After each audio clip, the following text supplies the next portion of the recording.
احد کے میدان میں ان کو دفنایا گیا۔ ایک ہی قبر میں حضرت عمرو بن جموح اور عبداللہ بن عمرو کہنے کے سالے بہن بھائی، ان دونوں کو ایک ہی قبر میں دفنایا گیا۔ 46 ایئرز کے بعد، 46 سال کے بعد ایک ایسا موقع آیا کہ احد کی جو قبر ہے میدان احد میں، وہ دوبارہ سے اس کو جو ہے سو کچھ تبدیل کرنے کا موقع آیا کہ پانی کی وجہ سے وہ قبروں پر پانی آ رہا تھا۔ تو فرماتے ہیں کہ جب قبروں کو کھودا گیا، دیکھتے ہیں کہ حضرت عمرو بن جموح، عبداللہ بن عمرو کی جو قبریں تھیں ان کو جب کھولا گیا، فرماتے ہیں کہ ایسی تر و تازہ ہیں لاشیں، کچھ وہ پھوٹ رہی ہے مشک کی، دیکھا گیا یوں لگتا ہے جیسے کل صبح ان کو دفنایا گیا ہے، کل صبح ان کو دفنایا گیا ہے۔ یہ شہادت جو صحابہ کرام کا جذبہ تھا کہ ہم شہادت کا درجہ حاصل کریں، کیوں؟ وہ جانتے تھے شہادت کا مزہ کیا ہوتا ہے، شہادت کی لذت کیا ہوتی ہے۔ میرے آقا فرماتے ہیں شہید جب درجہ شہادت پر فائز ہوتا ہے، زمانہ دیکھتا ہے اس کا ہاتھ کاٹا گیا، زمانہ دیکھتا ہے اس کا پیر کاٹا گیا، اس کی آنکھیں نکالی گئی، اس کی ناک کاٹی گئی، اس کے کان کاٹے گئے، اس کی گردن کو تن سے جدا کیا گیا، دیکھنے والا سمجھتا ہے کہ کتنی تکلیف اس کے ہوئے ہوگی۔ فرماتے ہیں میرے آقا وہ ایسی تکلیف محسوس کرتا ہے جیسے اس کو کسی چونٹی نے کاٹا ہو۔ چونٹی کے کاٹنے سے جو درد ہوتا ہے، بس وہی درد ایک جامع شہادت نوش کرنے والے کو ہوتا ہے۔ اللہ اکبر۔ بات کبھی کبھی سمجھ میں نہیں آتی تو مثالیں دینی پڑتی ہیں۔ مثال کے طور پہ دیکھ لیں، کسی کا آپریشن ہے، دل کا آپریشن ہے یا گردوں کا آپریشن ہے، کسی بھی جسم کے اعضاء کا آپریشن ہے، آپریشن تھیٹر میں لایا جاتا، ایک طبیب، ایک ڈاکٹر آ کر بے ہوشی کا انجیکشن لگاتا ہے۔ جب بے ہوشی کا انجیکشن لگاتا تو بندہ جو ہے بے ہوشی کی حالت میں آ جاتا ہے۔ اب دیکھیں اس کے دل کو بھی چیرا جا رہا، پھاٹا گیا، دل باہر نکالا گیا، بائی پاس بلکہ اوپن ہارٹ سرجری کی گئی، یہ سارا معاملہ چلا۔ پھر کئی گھنٹوں کے بعد بندہ ہوش میں آیا، اس سے پوچھیں کوئی تکلیف ہوئی، کچھ محسوس ہوا؟ بولا نہیں معلوم، آپریشن تھیٹر میں آنکھ بند ہوئی تو اسی کمرے میں آ کے آنکھ کھلی، وہاں کیا ہوا نہیں معلوم۔ کیوں نہیں معلوم؟ اس لیے کہ وہ جو دوائی چڑھائی گئی اس دوا کا اثر تھا، اس دوا کا اثر ایسا تھا کہ تکلیف محسوس نہیں ہوئی، بلا تمثیل۔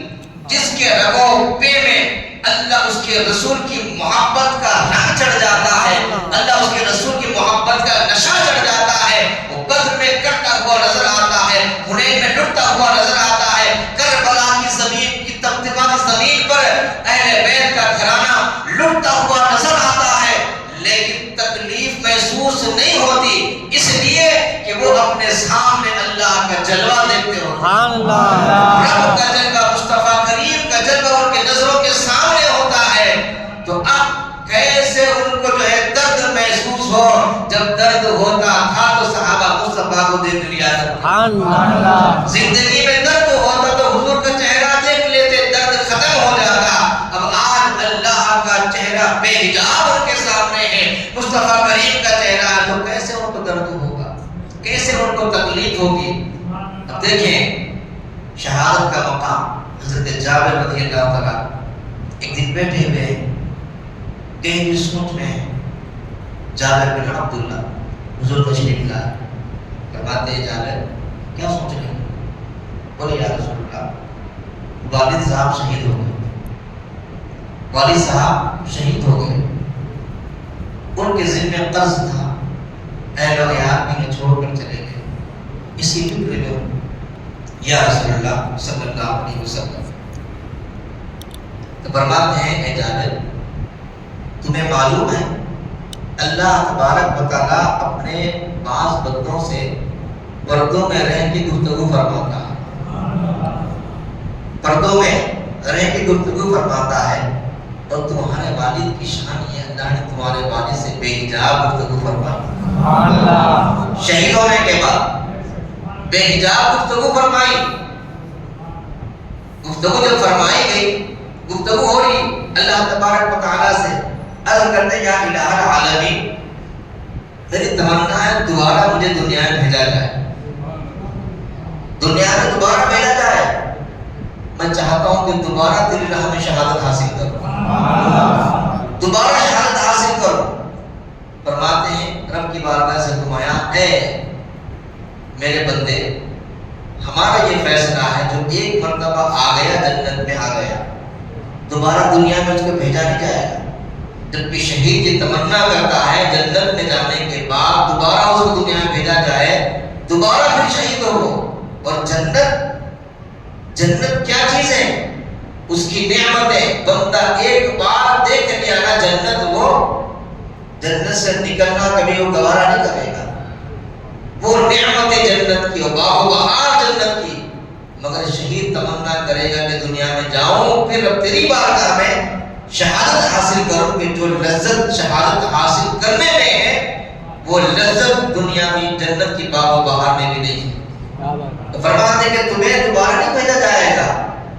عرض کرتے یا رسول اللہ کیا ہمارا پیغام ان تک پہنچایا گیا ہے دنیا والوں تک؟ فرماتے ہیں کہ اسی یہ جو میں نے آپ کو روایت سنائی یہ شان نزول ہے اس آیات کا، وَلَا تَحْسَبَنَّ الَّذِينَ قُتِلُوا فِي سَبِيلِ اللَّهِ أَمْوَاتٌ بَلْ أَحْيَاءٌ عِندَ رَبِّهِمْ يُرْزَقُونَ، کہ جو اللہ کی راہ میں مارے جائیں، جو اللہ کی راہ میں قتل کیے جائیں، انہیں مردہ خیال بھی مت کرو، وہ زندہ ہے، اپنے رب کے پاس سے روزی پاتے ہیں، رب کے پاس سے روزی پاتے ہیں۔ وہ حضرت محمد بن قیس فرماتے ہیں کہ جنت میدان محشر میں ایک بندے کو لایا جائے گا، اللہ اس سے پوچھے گا بتا کہ تو نے اپنا مقام و مرتبہ دیکھ لیا؟ بولے یا الہ العالمین میں نے دیکھ لیا۔ اور تمنا کر تو کیا چاہتا ہے؟ بندہ تمنا کرے گا یا الہ العالمین مجھے دنیا میں بھیجا جائے تاکہ میں تیری راہ میں جامع شہادت نوش کروں، جامع شہادت نوش کروں۔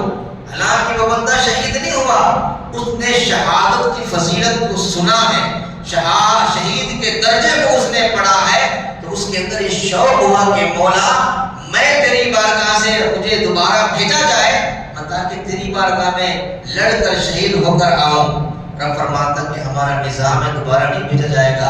بندہ عرض کرتا مولا پھر ہمارا پیغام پہنچایا جائے، تو پھر فرماتے کہ یہ بھی روایت اس آیت کے شان نزول میں ہے، وَلَا تَقُولُوا لِمَنْ يُقْتَلُ فِي سَبِيلِ اللَّهِ أَمْوَاتٌ بَلْ أَحْيَاءٌ وَلَٰكِن لَّا تَشْعُرُونَ۔ سبحان اللہ، یہ شہادت کا درجہ، شہادت کا مقام ہے۔ اب جس کو شہید ہونے کا، شہادت کا جس کو درجہ فضیلت معلوم ہو جائے، مجھے بتائیں وہ کیسے پیچھے رہے گا؟ میرے آقا اپنی پشت پر حسین کو سوار کر کے اسی کربلا کی تیاری تو کرا رہے تھے نا۔ یہ پشت پر سوار کرنا کیا تھا؟ یہی تھا کہ ایک دن آئے گا گھوڑے کی پشت پر سوار ہو کر دین کو بچانا ہوگا۔ اب صحابہ کرام شہادت کے درجے کو ایسے محسوس کرتے تھے، فرمایا شہید زندہ ہوتا ہے، شہید مرتا نہیں، یہاں تک کہ وہ مردہ ہے ہمیں گمان بھی کرنے کا حکم نہیں ہے۔ وَلَٰكِن لَّا تَشْعُرُونَ، تمہیں شعور نہیں ہے وہ زندہ ہے، خیال نہیں مت کرو وہ مردہ ہے۔